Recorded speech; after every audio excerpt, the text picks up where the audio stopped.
Les gens qui viennent toujours. Donc, poser la tête et bah, nous allons nous mettre debout tous. Amen. J'invite les frères qui sont derrière. Avancez de rester derrière là-bas. Ceux qui vont venir en retard vont venir. Si c'est le cadre bureau, je ne sais pas, mais le cadre bureau, même si on peut marcher. Je suis vraiment surpris pour la première fois. Je ne sais pas ce qui se passe. Il y a des vides terribles. Sans me surprendre. J'ai jamais vécu ça. Depuis que j'ai commencé. Je ne sais pas ce qui se passe.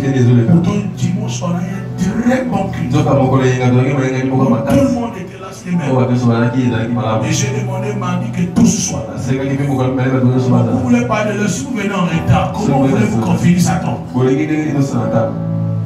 C'est vous qui devez venir, qui devez venir à temps. C'est l'homme de Dieu a fini. Mais quand vous venez en retard, vous allez me démotiver. Il faut me donner la motivation. C'est pas ça l'église. C'est l'église qui donne la motivation.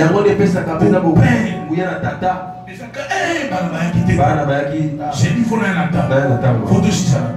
Et je vais vous prouver que l'homme qui est venu, c'est un homme qui respecte les temps. Nous allons gérer les temps, vraiment on ne va pas l'aider. Est-ce qu'ils sont prêts pour le recevoir? Amen. On va chanter juste un cantique. Nous allons nous mettre debout. Nous voulons recevoir cette grâce ce soir qui nous vient tout droit de l'homme. Il va nous bénir par une prédication simple. Vous allez lui découvrir, c'est un homme qui parle bien. Vous savez que même le juge, je l'ai dit juste de saluer l'église. En tout cas, il a respecté les 5 minutes. On reconnaît le nom de Dieu par ce qui. Béni soit le nom d'Adonai. Oh, béni soit le nom. Alléluia. Béni soit le nom. Et le même. Toujours le même, béni soit le nom d'Adonai. Acclamons le nom d'Adonai.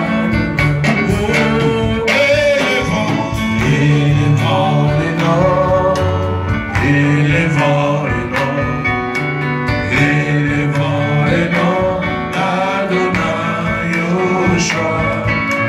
Yoshua est le même, oui, toujours le même. Élevons le nom. Est-ce qu'on peut acclamer le roi? J'ai commencé à l'armée de l'Éternel. Et j'ai quitté l'armée de l'Éternel pour aller créer D'ailleurs, le culte que nous avons été ensemble le dimanche passé est sur Internet. Qui a suivi ça? Votre pasteur est sur Internet, votre église est sur Internet, vous n'êtes pas informé. Alléluia. Ah, donc je suis le messager. J'aime qu'on m'appelle Proverbe 30-30. Et je suis basé à Manchester et à Londres. Shalom. Shalom. Que Adonai vous bénisse. Alors cet après-midi, je voudrais qu'on puisse parler de la parole de Dieu sur 2 Rois 4. Rois 4 et 6. Or, une veuve des fils des prophètes cria à Élisée en disant: ton serviteur, mon mari, est mort. Et tu sais que ton serviteur craignait l'Éternel, et son créancier est venu pour prendre mes 2 enfants, afin qu'ils soient ses esclaves. Et Élisée lui répondit: qu'est-ce que je ferai pour toi? Déclare-moi ce que tu as entre tes mains. Et elle lui dit: ta servante n'a rien dans toute la maison qu'un pot d'huile. Alors il lui dit: va, demande des vases dans toutes tes voisins et remplis le petit huile dans les vases. Puis rentre et ferme la porte sur toi et sur tes enfants, et verse de ces pots d'huile dans tous ces vases, faisant ôter ceux qui sont remplis. Elle se retira dans la maison, ferma la porte après lui et ses enfants. Il apportait les vases et elle versait. Et il arriva aussitôt qu'elle y remplit les vases, elle dit à son fils, apporte-moi encore un vase. Et lui répondit, il a pris des vases de l'huile, et l'huile s'arrêta. Puis elle s'en va et raconta à l'homme de Dieu, et lui dit, va, l'huile et paie tes dettes, vous et vos enfants vous vivrez de cela. Amen. Je vous bénis tous au nom de Dieu. Je disais que ça c'est une grande église. Dieu va élever des femmes ici. Je vois des femmes voyager. Dubaï, Belgique, France. Je vous vois en train de faire des commerces. Dieu va élever les hommes ici. Il y a même des gens qui sont dans l'armée, vous aurez des grades. Et l'homme de Dieu qui évolue, le l'ange de cette église, Dieu va l'élever encore. Parce que quelqu'un qui parle très bien, c'est quelqu'un qui a été formé. Et vous allez voir qu'il va essayer d'amener le réveil ici à Brazzaville. N'allez pas chercher ailleurs. Vous êtes bien servis. Et cet homme-là a un Dieu. Je voudrais que quelqu'un s'élève qui dise nous avons Dieu dans cette église.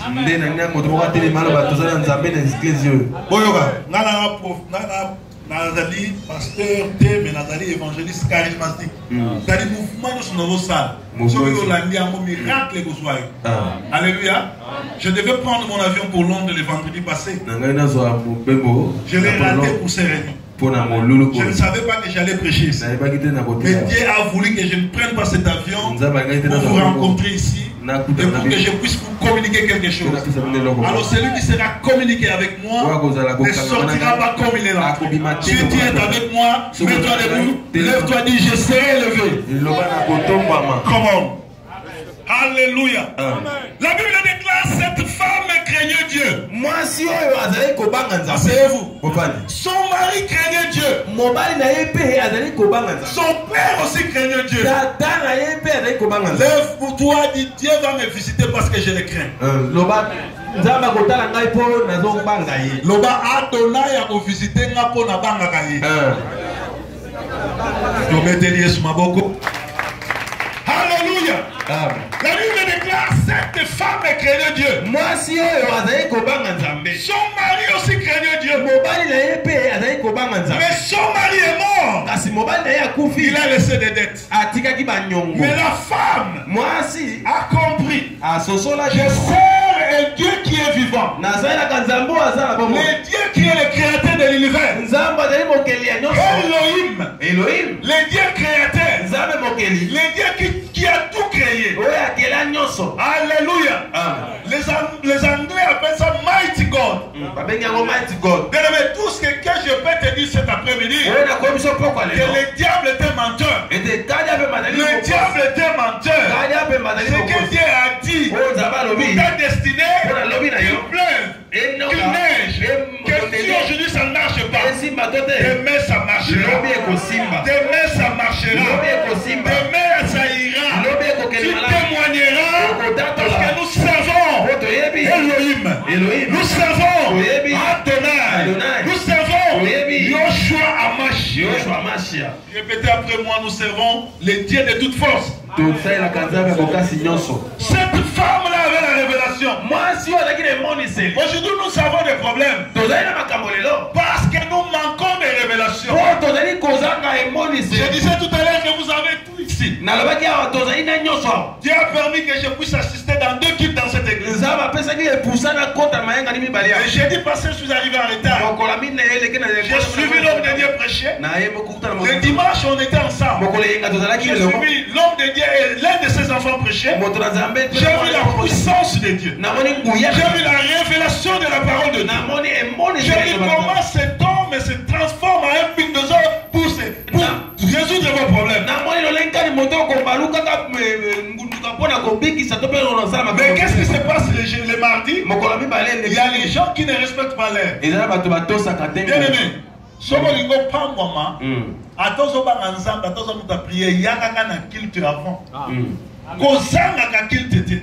et puis quand il a raté mon sac, alléluia. Dans l'église, c'est là où nous devons recevoir la bénédiction de Dieu. David dit, Je suis dans la joie quand on me dit d'aller dans la maison de l'Éternel. Parce que dans la maison de l'Éternel, il y a des promesses. C'est d'ici que nous devons voir le visa pour la réalité et pour la date destinée. Comment il est dans l'église? Tu vas ressembler là pour la pasteur. Tu vas ressembler là pour la Yonanga. Dans Nazali, témoignage d'église. Alléluia. Nazali fruit à ma porte de l'église. Na Yébin Zambé, Nazali refoulé d'abord. Na Yébin Zambé qui na outi na passe non. Na Yébin Zambé refoulé. C'est-à-dire na Yébin Zambé Nazali déjà na poto. Na vandi 10 ans na poto. Na sali bongo. Grand moyibi na ba banque. So bozo ba kanga ba emba c'est la personne qui vous parle. Na disciple dernière course. Disciple orchestraire, disciple et Papa Wemba. Moi, un grand sapeur congolais. Alléluia. Donc Dieu m'a élevé, le monde des ténèbres m'avait élevé. Mais tant que les Allemands m'ont pris dans l'avion, ils m'ont refoulé au Congo. L'on m'a refoulé. Pour que je rencontre le Seigneur, je devais rentrer au pays avec un pantalon, une paire de chaussures. Après avoir passé 10 ans en Europe, je rentre au pays avec un seul pantalon, une paire de chaussures. Et les enfants des quartiers, comme tous les quartiers, les Congolais, c'est-à-dire les Bantous, commencent à chichoter, à me critiquer. Ils vont même donner des noms. Comme plusieurs d'entre nous, il y a des noms que les gens te donnent. Ne t'en fais pas. Ces gens-là doivent donner des noms. Mais le vrai nom, c'est le Seigneur qui le donne. Ne te soucie pas de ce que les gens pensent de toi. Ne te soucie pas même de ce que l'Église pense de toi. Mais toi, soucie-toi de ce que Adonai, de ce que El Shaddai dit de toi. Il dit que tu seras la tête. Il dit que tu seras le Moïse. Il dit que tu seras élevé. Si tu crois cela, lève-toi, dis-toi, je serai élevé au nom de Jésus. Et je ne vous sens pas. Il faut communier. Charismatique. Alléluia. Alléluia.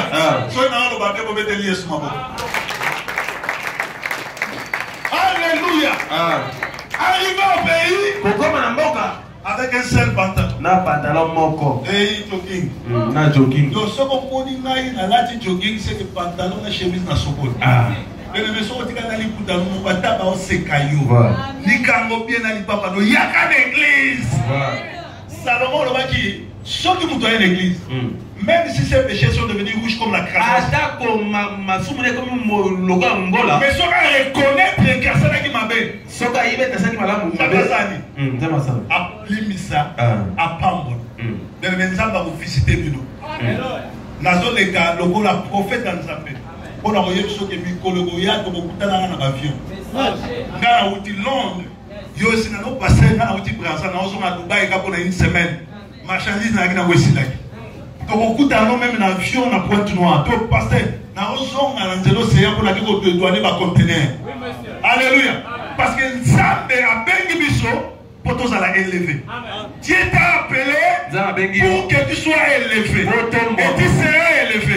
Qu'il le veuille ou pas. Si toi tu ne l'acceptes pas, moi je l'accepte à ta place. Dieu te visitera. Alléluia. 10 ans après, j'entre au pays. Salati Jogi. Petit à côté. Coach. Je me suis dit, mais je suis seul.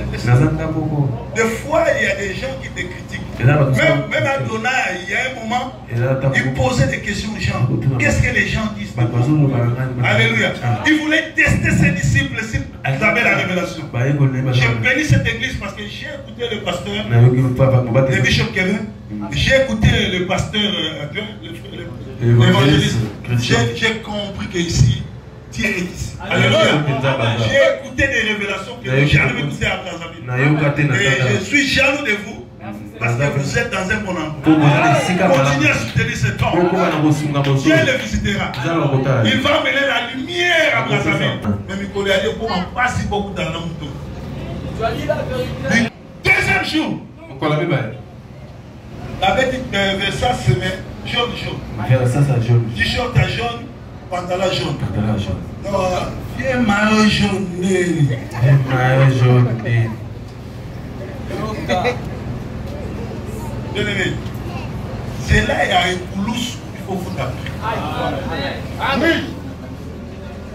Nous venons à l'église pour faire les combats spirituels. C'est-à-dire pour gagner, il faut faire quoi? Il faut combattre. Il y a des gens qui ne veulent pas combattre, ils veulent la victoire. Tu n'auras pas la victoire sans combattre. Le combat, c'est l'intercession. Le combat, c'est ton argent dans la dîme et l'offrande. Le combat, c'est le respect de l'homme de Dieu. Le combat, c'est le respect de l'heure, être l'heure à l'église. Le combat, c'est aller évangéliser, amener vos familles, vos amis. C'est à ce moment-là que tu seras élevé. J'aime cette église. Je vois la façon que vous êtes habillés. Je vois comment vous êtes coiffés. Je vois que c'est ton craint. Parce que l'église ming le lot. Je ne suis pas un flatteur. Vous êtes battu pour quelle boîte de nuit ou bien quelle église. Est-ce que ok na kuzu te ok église? Mais ah on a petit papa ndenge Bible ndenge makomi lobi. Papa ndenge makomi lobi. C'est ça une église qui craint. Et dans l'église il pas dans ça. On acclame pour vraiment.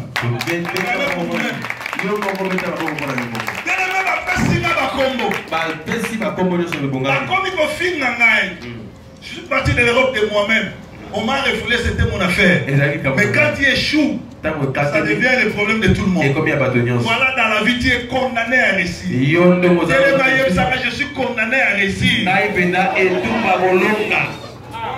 Sur la croix, il a dit tout est accompli.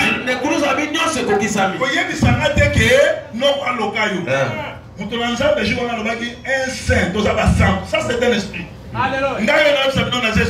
Nous sommes des dieux. Personne ne peut nous maudire. Parce que sur la croix, il a payé la facture. Il a dit tout est accompli. Tout est accompli, c'était pour ton élévation, pour ton mariage, ton voyage, tes papiers, ta maison. C'était pour ça. Nous sommes condamnés parce que Dieu a déjà payé. Oui, monsieur. Alléluia. Oui, monsieur. Oui, monsieur. Oui, le messager. Oui, le messager. Alléluia. Quelque temps après, nous avons la raté. Na banyambi Yesu. Ba pesinga baptême. Na umela te le na zu baptême esprit sali. Na zongi mikili. Le na zongi mikili. Na saliga des années.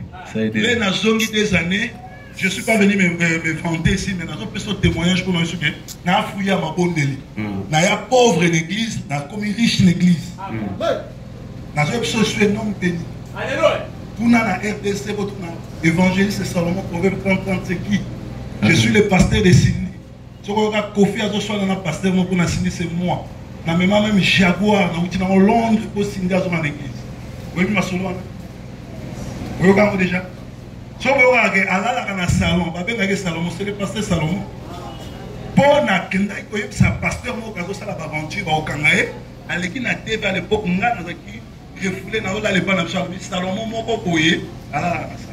mais le long de je suis logé dans un appartement Awa, $1000 par mois dans la salle de 3 mois. C'est mon église. Le Seigneur m'a béni. Je un message. Donc, on a un message, on a connecté. Espère que vous touchez, vous venez vous changer. Alléluia. Quelques temps après, je rentre.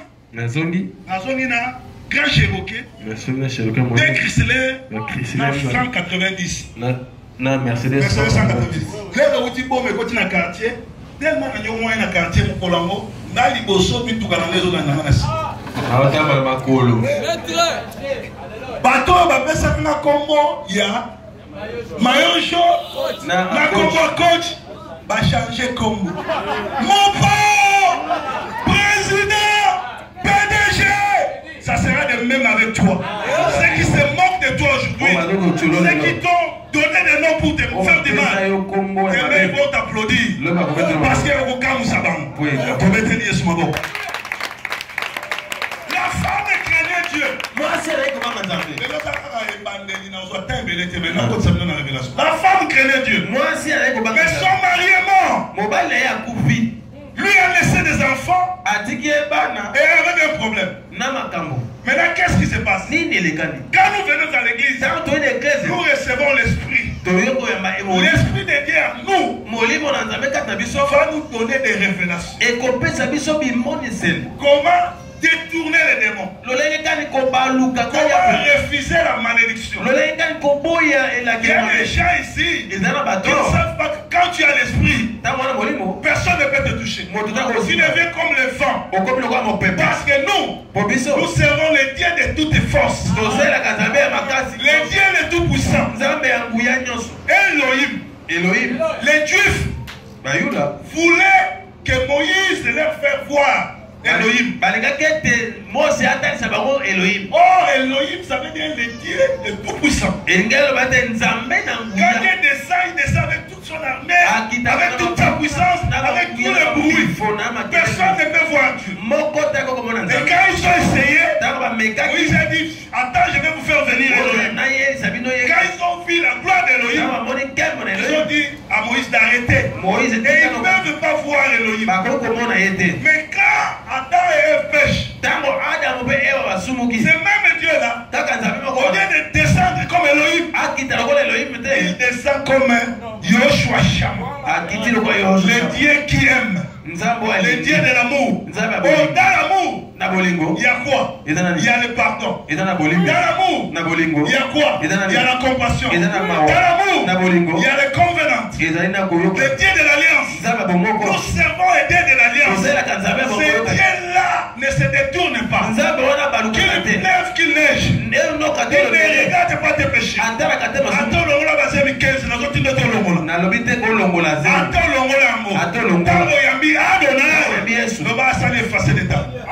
Sans condamnation. Alors, Nzambe wana kiti. Ayo sa l'alliance. Alléluia. Alléluia. Alléluia. Le bateau ça de l'ensemble alliance. Oyebi, soki ozosambe la Nzambe alliance. Alliance oyo. Pasteur nous ça dans Nzambe. On continue à alliance. À chaque fois on s'en a péché. Même ange n'abeta. Alliance soit quitter et protéger. Voilà pourquoi il faut prier pour les hommes de Dieu. Voilà pourquoi il faut bénir les hommes de Dieu. Parce que bino bwana Nzambe te. Ozo sambe la Nzambe ya Kevin. Ozo Nzambe te. Nzambe yenda zo kotisa bino na Nzambe. Yenda zo protéger bino. Et mukolo biso to kokufa a bino moko na moko kufa. Nzambe akotuna ba am na bino pas pasteur. Abi pasteur Kevin. Bishop ozaki muntu munene. Ba am na pesa ko salaki na bango. C'est l'ange de Dieu qui vous protège. Moi, je n'ai jamais dit à vous battre la vie. Alors, nous connaissons l'ange déjà protégé la vie, non? À cause de ma carburant, à cause de ma bloc relié, à cause de ma côté, yo moko na calcul na yo. Faut y avoir celui qui doit protéger dans l'ensemble na ye. Tikanga na sala oyo Bible zolo. Parce que Bible zolo ba oyo ba zo protéger dans l'ensemble. Ba o ba zo yamba ba sana nzambe ozani ba ko partager ma promesse à Moussa Nzambe. En réalité, si cet homme sera béni fois 1000, cette bénédiction qui descendra de ses cheveux viendra chez vous. On acclame pour le Seigneur. Alléluia. La femme a dit, moi, je ne mourrai pas comme son mari. Le plus grand problème c'est quoi? Vous n'arrivez pas à vous décider. La famille n'a eu chaque décembre nous a fait. Si vous avez l'année prochaine, non, lève-toi. Nous allons dans décembre, en octobre. En octobre déjà, pendant qu'on est là, maman Nzambe protégé, police de wana liwa, yo sanate. Alléluia. En décembre déjà, pendant qu'on est ça, on peut bénir pasteur Nani, on peut bénir l'église Nani. Par exemple, l'église, vous avez la kitcha kitoko, vous avez la kitcha kopa.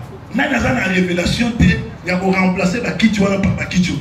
De toi-même, tu peux aller acheter des chaises, tu amènes pour l'œuvre de Dieu. À ce moment-là, au salut prière, qui tu n'as pas la mouture, sur son banc, dans ta maison, ça n'a pas pour la yo pour la kitchouan. Alléluia. La femme a dit, je ne mourrai pas comme mon mari. Je dois aller voir l'homme de Dieu. Le plus grand problème actuellement, c'est d'avoir la révélation d'aller voir l'homme de Dieu. Dieu. La femme a dit, mon mari est mort. Mes enfants, les créanciers vont venir le prendre. Moi, je vais changer les choses. Je voudrais qu'après cette prédication, tu changes ta façon de voir les choses. Tu changes ta façon de donner. Tu changes ta façon de venir à l'église. Parce que les femmes, ce sont les femmes qui ont les révélations. Nani appelle si Jacob et Kitty.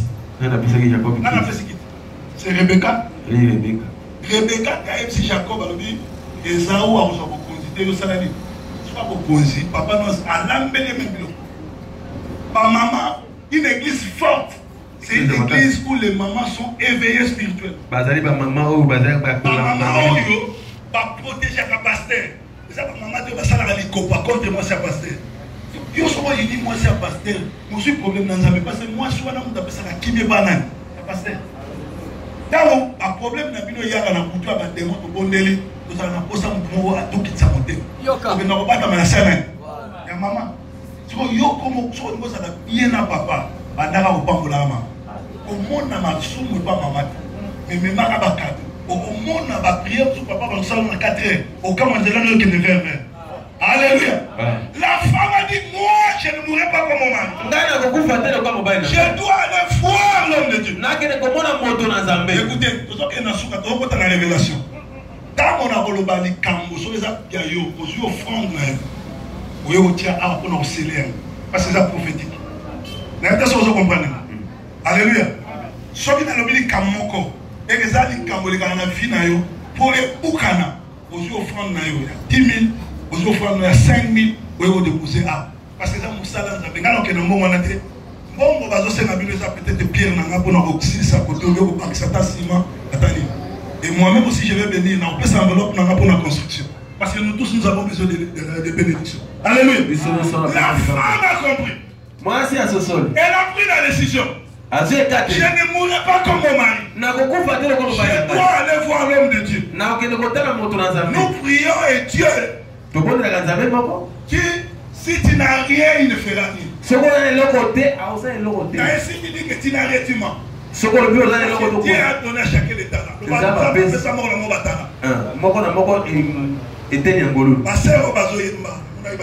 Dimanche,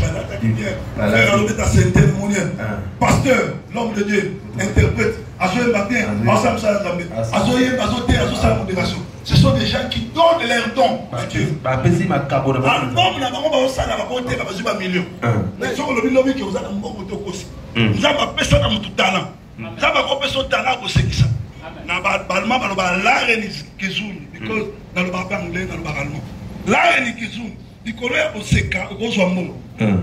Pratiquer. Problème tout ça dans l'église. Les gens ne prennent pas les initiatives.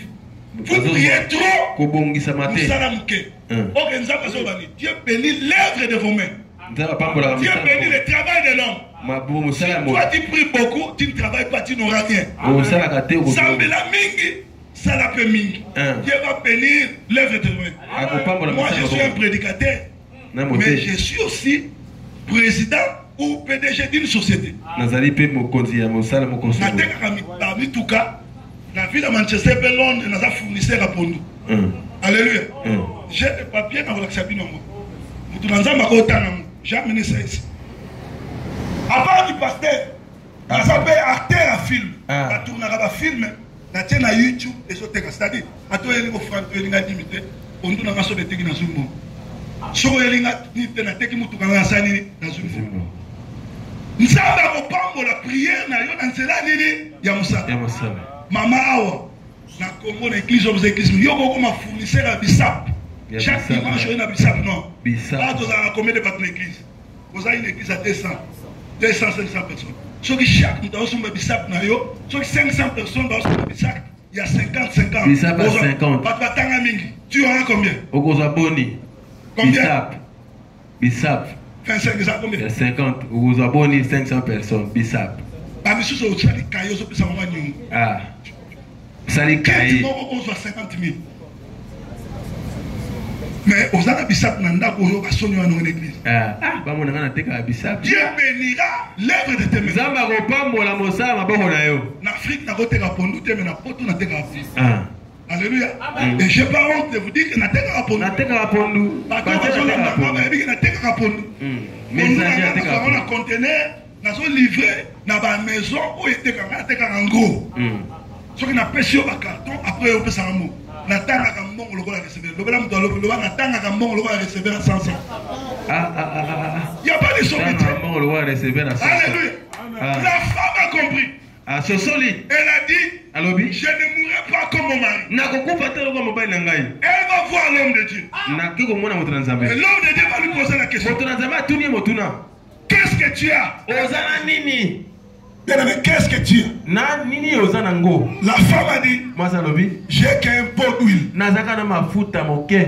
Alors, qu'elle n'est pas soit ma peau, mon sou, c'est pas ma voisine. Pendant qu'on renverser, tire aussi là. Et moi, je suis là, société, ça, la huile, elle va Wilka. Société à huile. Et pas la même chose dans ça, les amis. Société, qui est la foutre, elle va Éco-oil. Yo okoma éco-oil à la mboka bino. Okoma fournir bisa. Okoma fournir huile. Bisa bina mafuta. Et il a dit quoi? Va cette huile et paye tes dettes. Deka yango paye futa banyongo. Alors ce soir, nous allons terminer. Que l'Esprit de Dieu, l'Esprit d'Adonai, qui m'a envoyé dans cette lieu, puisse briser tous les liens de célibat. Soyez dans la célibat. Il y a votre offrande là-haut. Et tu verras Dieu se manifester. L'Esprit de Dieu qui m'a envoyé ici. Si tu crois à cette parole et que tu n'as pas de travail, prends ton offrande. Ça ne marche pas. Tu as demandé le visa. Tu ne l'as pas. Exact. Tu as un visa de l'Europe. Tu as un Europe pour me faire un visa. Nous devons arriver en Allemagne. Nous avons un visa de Paris. Dans la Belgique, dans la visa parce que quand tu reçois Adonai, lui, c'est lui le créateur. Il dit tout lié au foulera tes pièges et tes si tu as un problème de voyage, prends ton offrande. Viens sceller cela. Alléluia. Je t'attends. Je offrande. Vous avez un problème en mariage. Tellement. Vous avez un problème en voyage. Tellement. Et nous, Esprit ensemble, mais va dire déjà qu'on mouvait dans la salle. On a connecté. Esprit ensemble vous toucher, et venez vous changer. Tu as un problème de maladie. Il y a beaucoup de gens. On a maladie. Parce que ça va tout soit comme ça, maladie. Il y a yé. On a maladie. Rafa, les docteurs des docteurs. Quoi? Quel que soit comment maladie. Comment malade même un sida. Le corps est comment malade.